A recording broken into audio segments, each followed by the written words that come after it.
Je suis en Pologne là. Je marche pour passer la frontière là. Le bordel que c'est. C'est pour te dire, là je viens d'assister à une scène. Je suis en Ukraine.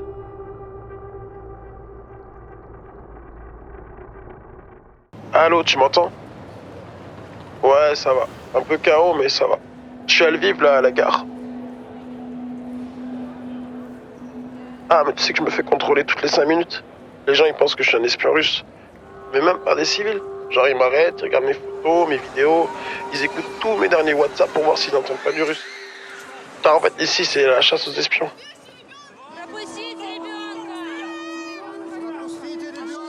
Ah, tu verrais la gare, elle est prise d'assaut. Les gens ils viennent de toute l'Ukraine, mais surtout des villes bombardées, tu vois. Et c'est la panique. Tout le monde essaie de monter dans les trains. Tu verrais, il y a à la fois une grande solidarité, mais tu sens quand même ce côté où il faut sauver sa peau. Et d'ailleurs, en vadrouillant un petit peu dans la gare ce matin, j'ai rencontré un gars, Aimé s'appelait, un Ukrainien d'origine congolaise. Il est venu vers moi et m'a dit, s'il vous plaît, est-ce que vous pouvez faire passer un message? C'est très grave ce qui se passe ici. Nous, les Noirs, on subit une grosse discrimination, on nous empêche l'accès au train. Il a 64 ans, il est là depuis plusieurs jours et il dort sur place. Si tu pouvais l'écouter, il avait les larmes aux yeux. Mais c'est pas le seul. On n'est pas traité comme étant des humains. Hein. Même ma famille qui est restée dans ma ville, Kharkov, il y a des bombardements à tout moment. Donc là, je reste un petit peu avec lui, j'essaie de le réconforter comme je peux, mais c'est pas facile ce qui se passe ici. J'espère qu'il va pouvoir prendre un train. Je vais te dire aussi, il y a un Français qui m'a écrit sur Insta, qui est marié à une Ukrainienne. Il m'a dit, il faut vraiment que je te montre ce qui se passe ici. Les médias n'en parlent pas, c'est même pas une guerre, c'est un génocide. Du coup, demain, je vais le rejoindre et il va m'amener proche des zones de combat et des zones de bombardement. Я була вдома, якраз цей момент застала, тому що в вікні побачила, що летить ракета. У нас особисто в нашому будинку на другому поверсі вибило вікна зовсім. Перелякалися, тому що за першою ракетою прилетіло ще дві. Ми думали, що це буде поруч. Дуже шкода, що і люди постраждали, зараз просто будинки зруйновані. Особливо ось цей поруч. Чесно, навіть не знаю, чи люди вижили. Je pense que la bombe a dû exploser ici. Hein. Ici, voilà.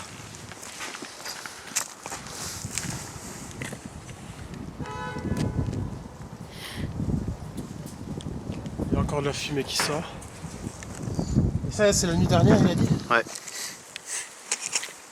Et régulièrement dans la région...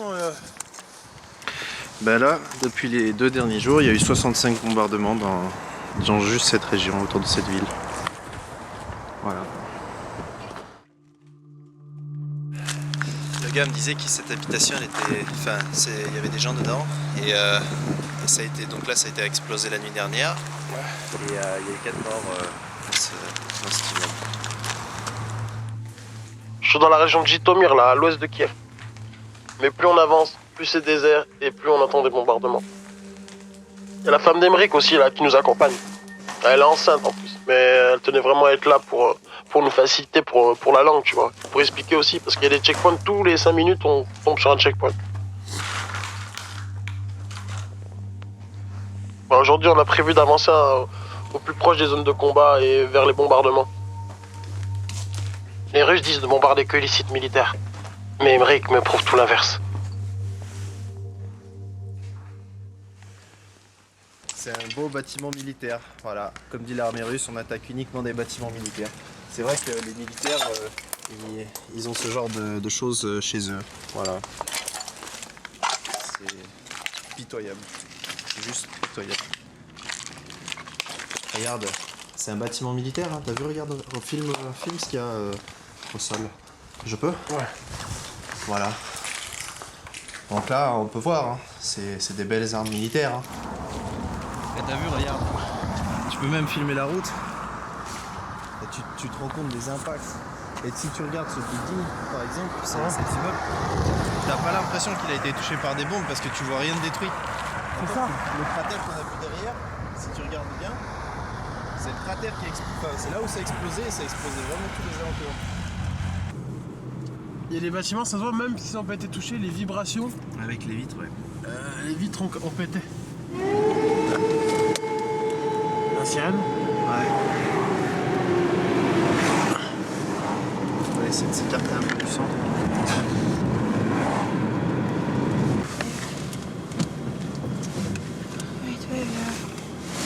Il y a quoi?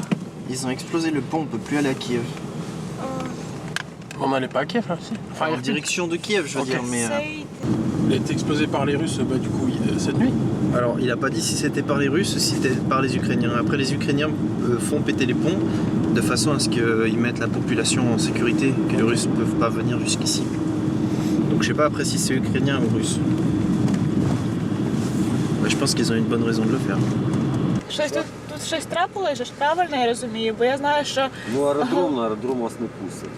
ага, Вот сюда Юрий, вот. ага, Сюда вот Макарів, там жесть, там, туди ви їхали. да, там бій іде.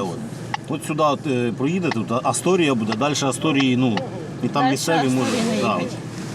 Дивіться, як будете їхати по дорозі, водію скажіть, Ага, ніякий ні на що, щоб не наїжджав, ага. щоб обіжав, бо можуть бути міни, розтяжки там. То є. Now it's start to fight there, and it's for right now it's fight. Ok, donc là, ils nous ont laissé passer, mais c'est notre responsabilité, c'est pas la leur. Ok. On vient de passer le dernier checkpoint. On est à moins de 20 km de la guerre. On entend déjà des bombardements ou des tirs au loin, mais... Oui, on se rapproche là, on se rapproche. Тут дитячий клас. Ми там ночували, коли прилетіло авіаудар. Ну, двоє посікло двох. Ми там були. Дітей не було вже. Дітей раніше вивезли, а ми тут просто базувалися, ночі прилетіло. Вони обстрілюють і мирні теж, тільки для того, щоб мирні з військовими, щоб з нами вони розсварилися. Гібридна війна, то виродок. The people stay alive? They evacuate kids and old people, but rest stay here.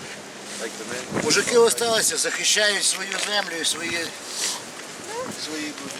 On vient d'arriver dans un village, mais ils ont tout bombardé. Pourtant c'est que de la forêt. Hein. Якщо вам допомогти, вони можуть допомогти. Alexandre. Ми справимося. Це з 9 на 10. Це коли Бердичівський міст, Ага. це так само і сюди. Було три бомби і одна ось рядышком. Тут було багато людей в цьому будинку. Свекруха моєї сестри зараз в лікарні в реанімації після вже операцію зробили. Але Важкий, але при свідомості. всі живі. Ну, слава Богу. Le village a été complètement bombardé. J'ai rencontré une Ukrainienne, Nara elle s'appelait, une grand-mère en plus. Elle était en train de dîner avec son mari et il y a une bombe qui a explosé dans son jardin là il y a 2 jours. Нічого хорошого. Страшилище нам наробив, страшилище, а що скільки треба сюди грошей уперти? Tout a été détruit. Tous les habitants sont à l'hôpital. Elle, par miracle, elle s'en est sortie.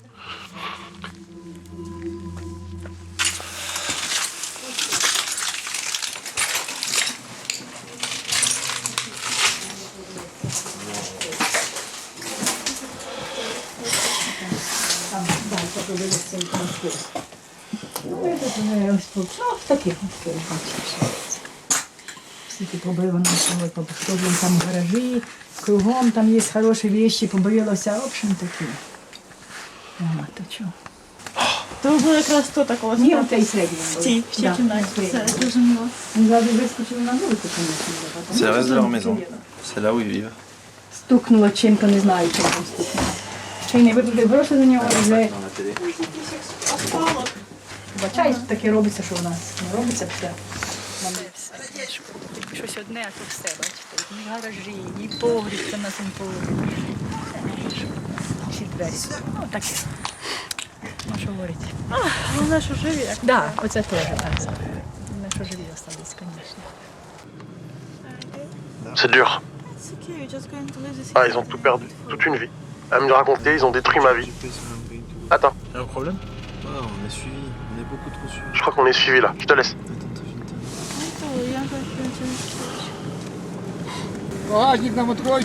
Да, open the gate.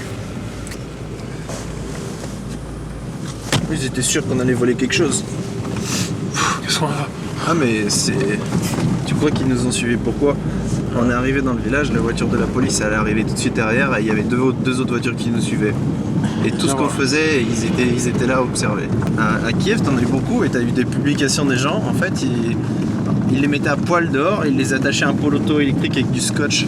Et ils mettaient juste un papier blanc, en gros, en expliquant que c'était des gens qui volaient... Les pillards. Voilà, c'est ça. Oui, c'était rien. Juste les habitants qui vérifiaient qu'on n'avait rien volé. Ouais, petit coup de flip là, petit coup de flip. On cherche un endroit plus safe pour passer la nuit là. On a repéré d'autres endroits pour demain. Grâce aux réseaux sociaux, ils peuvent localiser les zones de combat et les zones de bombardement. T'entends ou pas? On attend. Ouais. Et c'est que la moitié du trajet d'hier. C'est beaucoup plus proche. Voilà. Les images là si tu veux. А цель візита в Україну? Ще раз? Цель візита в Україну. Він журналіст, він знімає відео, Франція. населення і...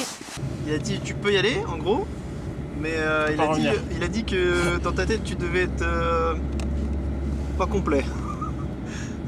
Il pense que dans ta tête t'es dans un autre monde en fait là. Hein. Il pense que t'es juste perché quelque part et que t'as pas conscience en fait de tes actes en gros. Ouais. T'entends d'ici?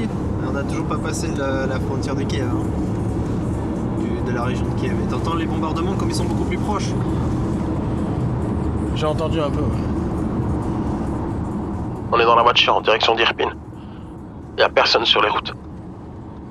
C'est étrange. On voit des tanks abandonnés. Y a des corps de soldats russes sur le sol. Traces de missiles. Il y a dû y avoir des combats là, très récemment. Attends, parce que Imric a un mauvais pressentiment. On est obligé d'arrêter la voiture parce qu'on entend des bombardements.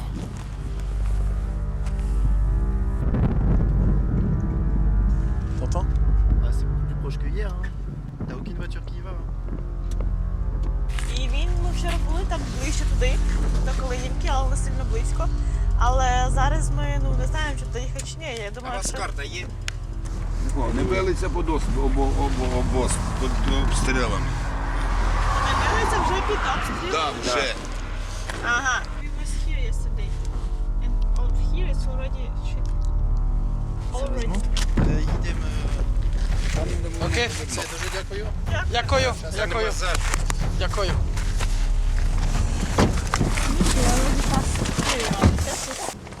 Ils ont dit quoi en gros? Là en gros, là si on continuait, t'étais face à eux.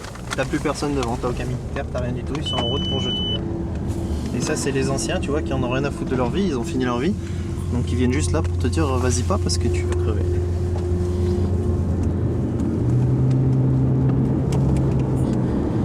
Ils nous ont sauvé la vie. Ouais.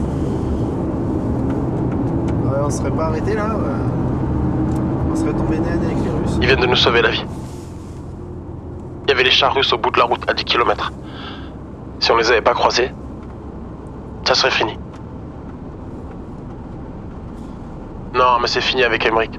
Les Russes avancent trop vite. Il m'a dit, je suis désolé Alexandre, mais je me sens impuissant. Il me dépose au premier village. Il prend son uniforme. Et il rejoint l'armée. Je sais pas ce que je vais faire demain, je sais pas ce que je vais faire ce soir. Mais tu restes positif.